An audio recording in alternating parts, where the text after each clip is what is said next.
আসসালামু আলাইকুম। আজকের ভিডিওতে আমরা আলোচনা করার চেষ্টা করব এসএসসি পরীক্ষা 2025 রসায়নের জন্য ক, খ এবং গরুর গ এবং গরুর গ কোন কোন প্রশ্নগুলো ইম্পর্টেন্ট সেগুলো নিয়ে আমরা বিস্তারিত আলোচনা করব।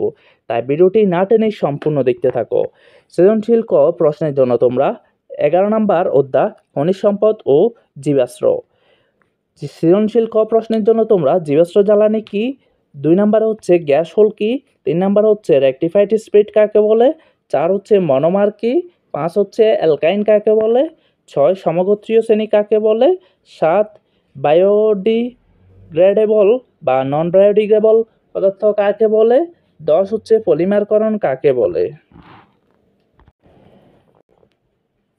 তারপর হচ্ছে ফরমালিন কি।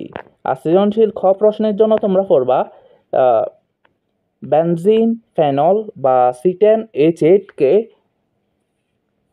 অ্যারোমেটিক হাইড্রোকার্বন বলা হয় কেন। 2 হচ্ছে বিউটেন অ্যালকেন একটি প্যারাফিন, ব্যাখ্যা করো। তারপরে 3 নাম্বার হচ্ছে পিভিসি বা পলিথিন এক ধরনের যৌথ পলিমার, ব্যাখ্যা করো। 4 নাম্বার হচ্ছে অ্যালকেন অপেক্ষা অ্যালকিন অধিক সক্রিয় কেন। 5 হচ্ছে অ্যালকোহল জৈব যৌগ কিন্তু হাইড্রোকার্বন নয়, ব্যাখ্যা করো। 6 হচ্ছে মিথানল পানিতে দ্রবণীয়, ব্যাখ্যা করো।